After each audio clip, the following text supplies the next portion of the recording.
Hello friends, आप सभी का हमारे यूट्यूब चैनल में स्वागत है। फ्रेंड्स, आज के इस वीडियो में हम लोग 8 क्लास SCERT हिस्ट्री के चैप्टर नंबर 11 को पढ़ने वाले हैं। फ्रेंड्स, इस चैप्टर का नाम है कला क्षेत्र में परिवर्तन। तो चलिए फ्रेंड्स शुरू करते हैं। भारत की संस्कृति संपन्न एवं विविध है। प्राचीन एवं मध्यकालीन इतिहास के विभिन्न कालों में भारत के लोगों ने चित्रकला, स्थापत्य, नृत्य, संगीत, साहित्य के क्षेत्रों में कई महत्वपूर्ण उपलब्धियां हासिल की थी।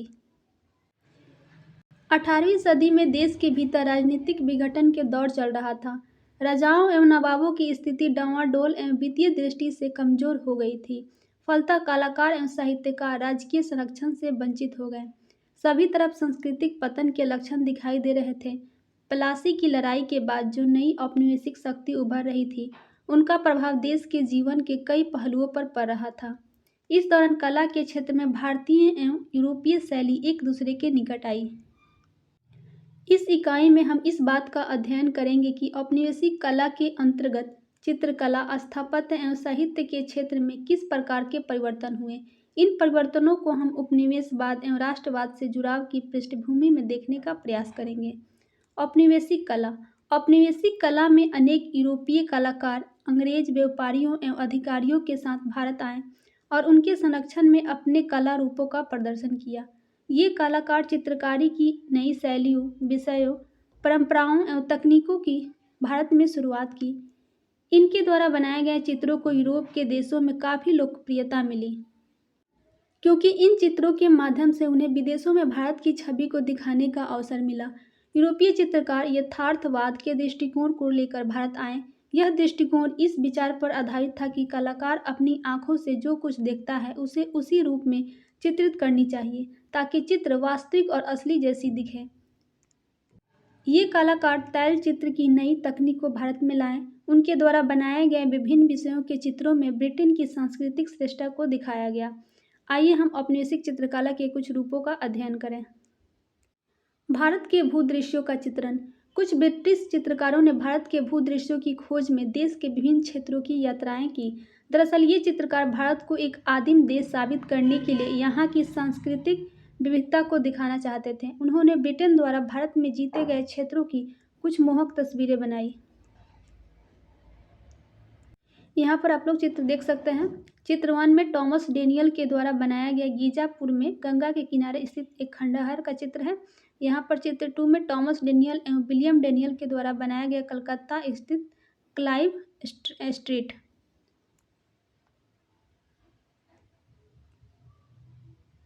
चित्र 1 में नजर डालिए। इस चित्र में गुजरे जमाने की टूटी फूटी भवनों व इमारतों की खंडहर को देख रहे हैं। इसमें एक ऐसी सभ्यता के अवशेष दिखाई जा रही है जो अब पतन की ओर अग्रसर है। चित्र 2 को देखने से पता चलता है कि इसमें चौड़ी सड़कें तथा यूरोपीय शैली में बनाई गई विशाल एवं भव्य इमारतें दिखाई दे रही है। चित्र 1 एवं चित्र 2 को देखने पर आपको कोई अंतर दिखता है? हाँ, इनमें भारत के परंपरागत जीवन एवं ब्रिटिश शासन के अंतर्गत भारतीय जीवन में अंतर को दिखाने का प्रयास किया गया है। एक तरफ जहाँ चित्र 1 में भारत के परंपरागत जीवन को पतनों उन्मुख एवं गतिहीन दिखाया गया है, वहीं दूसरी तरफ चित्र 2 में ब्रिटिश शासन के तहत भारत के आधुनिकीकरण की छवि दिखाई गई है। डेनियल बंधुओं द्वारा उत्कीर्ण चित्रों की एल्बम को ब्रिटेन के लोग बड़ी उत्सुकता के साथ खरीदते थे, क्योंकि वे भारत में ब्रिटिश राज्य को जानना चाहते थे। उत्कीर्ण चित्र लकड़ी या धातु के छापे से कागज पर बनाए गए चित्र एल्बम चित्र की रखने ये उत्कीर्ण चित्र जो होता है फ्रेंड्स, ये लकड़ी या धातु के छापे से कागज पर बनाया गया चित्र होता है, और एल्बम जो होता है चित्र रखने की एक किताब होता है। रूप चित्रण। औपनिवेशिक चित्रकला की एक महत्वपूर्ण एवं लोकप्रिय शैली रूप चित्रण यानी छवि चित्रण थी।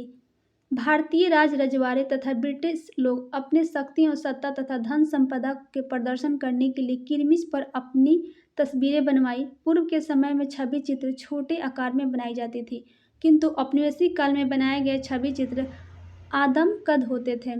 रूप चित्र किसी व्यक्ति का ऐसा चित्र जिसमें उसके चेहरे एवं हाव भाव पर विशेष जोर दिया गया हो। और किरमिच होता है फ्रेंड्स, गाढ़ा या मोटा कपड़ा जिस पर चित्र उकेरा जाता था, उसे किरमिच कहा जाता था।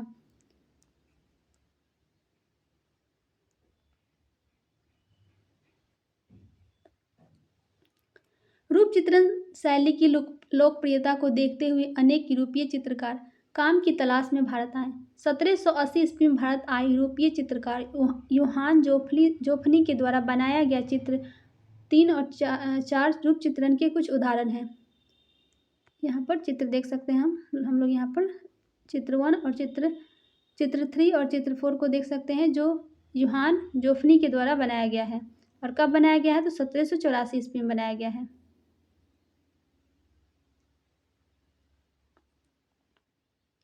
इन चित्रों में भारतीय नौकरों को अपने अंग्रेज मालिक को सेवा करते हुए दिखाया गया है। इसमें भारतीयों की हैसियत को दीनहीन एवं कमतर दिखाने के लिए धुंधली पृष्ठभूमि का उपयोग किया गया है, जबकि अंग्रेज मालिकों को श्रेष्ठ साबित करने के लिए उन्हें कीमती परिधान पहने रोबीले एवं शाही अंदाज में दर्शाया गया है।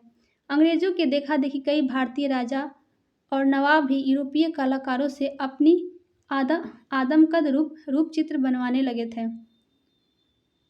जॉर्ज विल्सन द्वारा बनाया गया चित्र 5 अर्काट के नवाब मोहम्मद अली खान का आदमकद रूप चित्र है।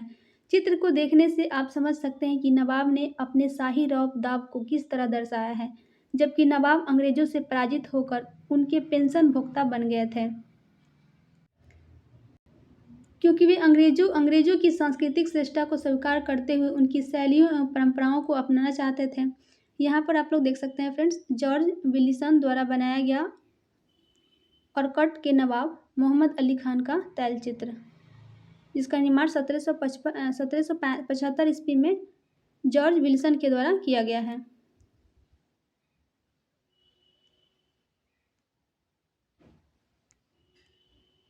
ऐतिहासिक घटनाओं का चित्रण। औपनिवेशिक चित्रकला की एक अन्य शैली इतिहास की चित्रकारी थी। भारत में अंग्रेजों की जीत ब्रिटिश चित्रकारों के लिए चित्रकारी की एक प्रमुख विषय वस्तु थी।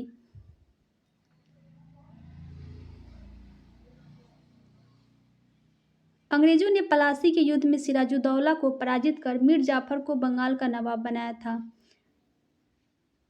चित्र 6 में आप देख सकते हैं कि इसमें मीर जाफर और उसके सैनिकों द्वारा पलासी युद्ध के बाद लॉर्ड क्लाइव की अगवानी करते हुए दिखाया गया है। यहाँ पर हम लोग देख सकते हैं फ्रेंड्स, यहाँ पर। और ये चित्र जो है फ्रांसीसी हेमन के द्वारा बनाया गया तैल चित्र है।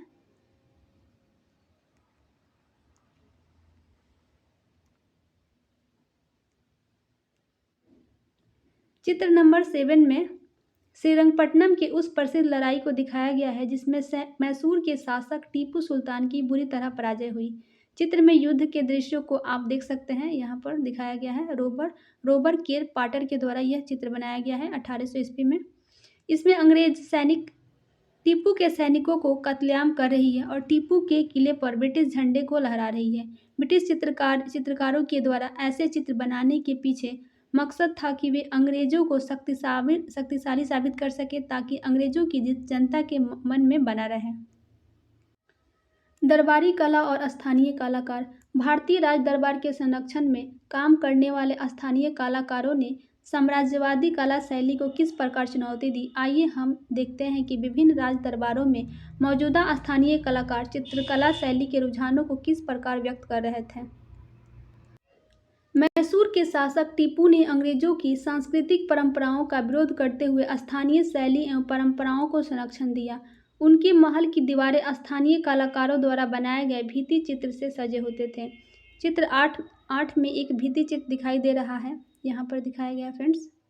श्रीरंगपट्टनम स्थित दरिया दौलत महल की दीवार पर दरबारी चित्रकार द्वारा बनाया गया भित्ति चित्र, यहाँ पर आप लोग देख सकते हैं।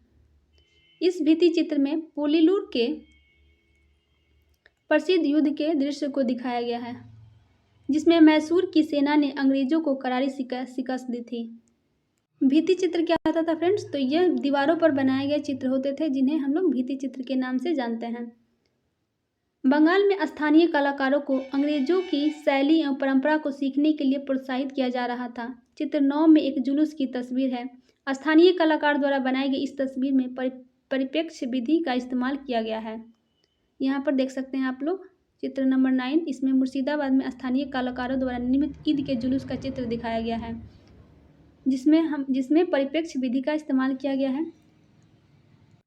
इस चित्र में नज़दीक और दूर वाली चीज़ों के बीच दूरी का बोध कराने के लिए रोशनी और परछाई का उपयोग किया गया है।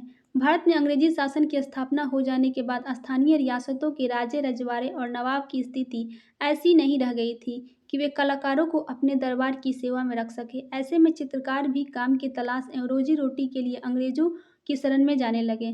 भारत आए अंग्रेज अधिकारी एवं व्यापारी भी ऐसी तस्वीरें बनवाना चाहते थे जिससे कि वे भारत को समझ सके। इस प्रकार हम देखते हैं कि स्थानीय कलाकारों ने पौधों, जानवरों, ऐतिहासिक इमारतों, पर्व त्योहारों, व्यवसायों, जाति और समुदायों की तस्वीर बनाने लगे। इस चित्रों को कंपनी चित्र के नाम से जाना गया।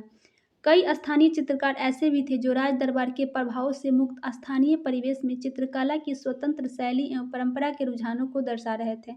ऐसे ही शैलियों में बिहार की मधुबनी पेंटिंग एक प्रमुख चित्र शैली है। इसमें प्राकृतिक, धर्म और सामाजिक संस्कारों के चित्रों को ग्रामीण परिवेश में उकेरा जा रहा था। आइए हम देखते हैं कि मधुबनी पेंटिंग के कलाकार ग्रामीण लोक चित्रकला के रुझानों को किस प्रकार व्यक्त कर रहे थे।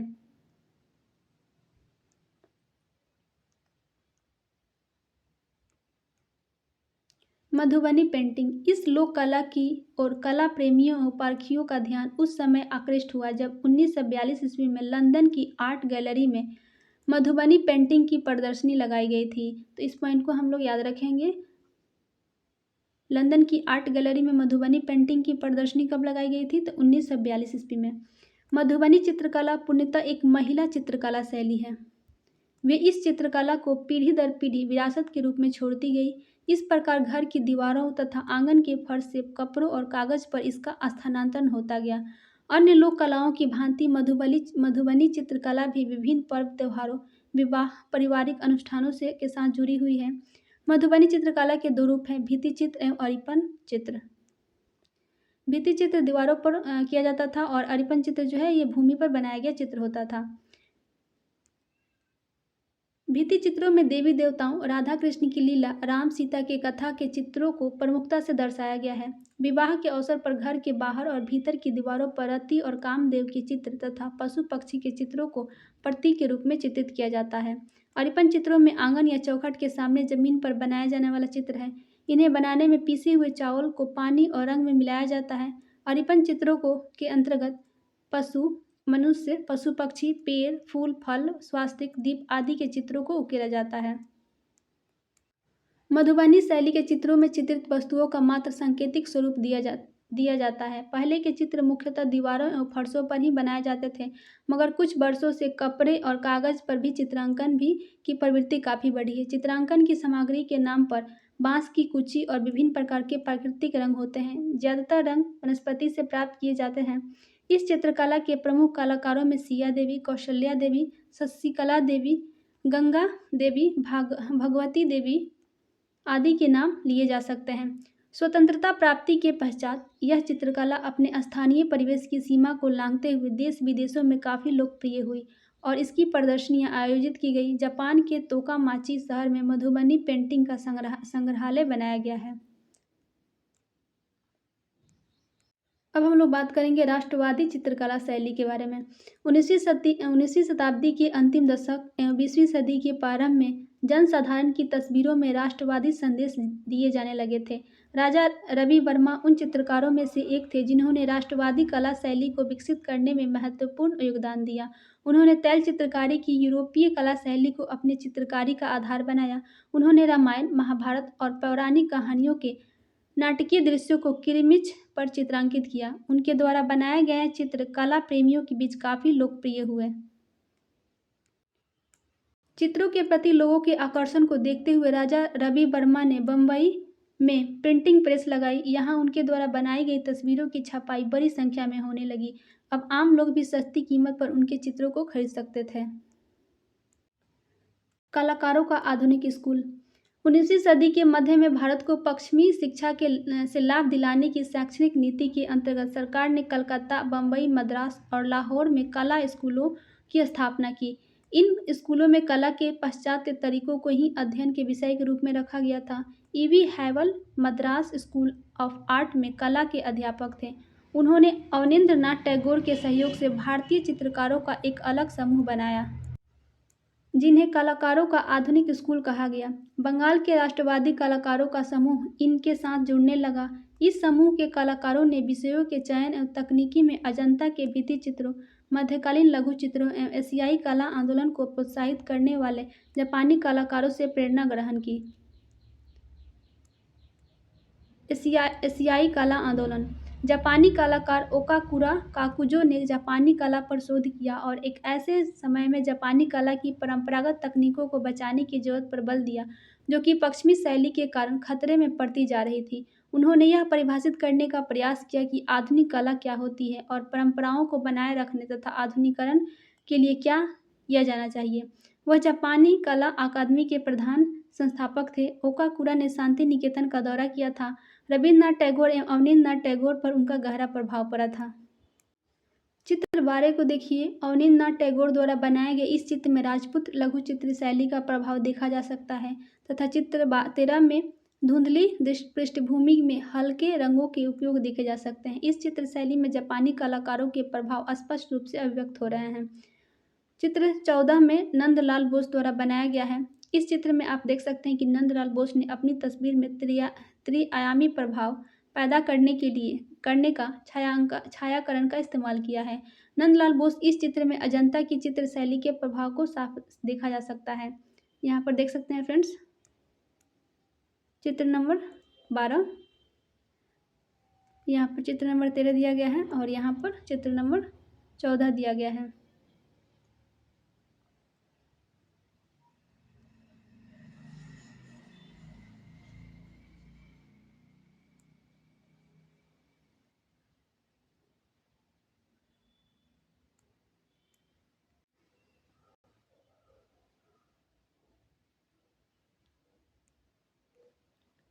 बीसवीं सदी के दूसरे दशक के बाद कलाकारों एवं पृथक समूह अवनींद्रनाथ के कला शैली से भिन्न विचारों को प्रस्तुत किया। इस समूह के कलाकारों की मान्यता थी कि कलाकारों को प्राचीन कला रूपों की बजाय लोक कला एवं जनजातीय कला शैली से प्रेरणा ग्रहण करना चाहिए।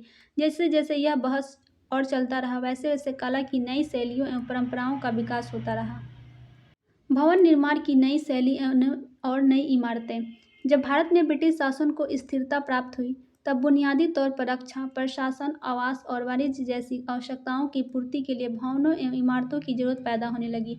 19वीं सदी से शहरों में बनने वाली इमारतों में किले, सरकारी दफ्तरों, शैक्षणिक संस्थानों, धार्मिक इमारतें, व्यावसायिक भवन आदि प्रमुख थी। ये इमारतें अंग्रेजों की श्रेष्ठता, अधिकार, सत्ता की प्रतीक तथा उनकी राष्ट्रवादी विचारों का प्रतिनिधित्व भी करती हैं। आइए देखें कि इस सोच को अंग्रेजों ने किस तरह अमली जामा पहनाया। सार्वजनिक भवनों के लिए मोटे तौर पर 3 स्थापत्य शैलियों का प्रयोग किया गया। इनमें से एक शैली को ग्रीको रोमन स्थापत्य शैली कहा जाता था। बड़े बड़े स्तंभों के पीछे रेखागणितीय संरचनाओं एवं गुंबद का निर्माण इस शैली की प्रमुख विशेषता है। यहाँ पर आप लोग देख सकते हैं। यह शैली मूल रूप से प्राचीन रोम की भवन निर्माण शैली से निकली थी, जिसे यूरोपीय पुनर्जागरण के दौरान पुनर्जीवित किया गया। अंग्रेजों ने इस शैली का प्रयोग भारत में शाही वैभव की अभिव्यक्ति के लिए किया था। यहाँ पर ग्रीको रोमन स्थापत्य शैली का उदाहरण है सेंट्रल पोस्ट ऑफिस कलकत्ता। किस शैली में बना है? तो ग्रीको रोमन स्थापत्य शैली में। एक और शैली जिसका काफ़ी उपयोग किया गया था वह था गॉथिक शैली। ऊंची उठी हुई छतें, नोकदार मेहराबों, बारीक साज सज्जा इस शैली की विशेषता थी। गॉथिक शैली का प्रयोग सरकारी इमारतों, शैक्षणिक संस्थानों एवं गिरजाघरों में व्यापक पैमाने पर किया गया। यहाँ पर Victoria terminal railway station Bombay, इसे देख सकते हैं आप लोग। यह किस शैली में निर्माण किया गया है फ्रेंड्स? तो ये गॉथिक शैली में बना हुआ है। 19वीं सदी के आखिर में और 20वीं सदी के शुरुआत में एक नई मिश्रित स्थापत्य शैली विकसित हुई, जिसमें भारतीय एवं यूरोपीय शैलियों के तत्व विद्यमान थे। यहाँ पर देख सकते हैं, यहाँ मिश्रित शैली में बना हुआ है मद्रास लॉ कोर्ट, जो कि यूरोपीय शैली में और भारतीय शैली का मिश्रित रूप है।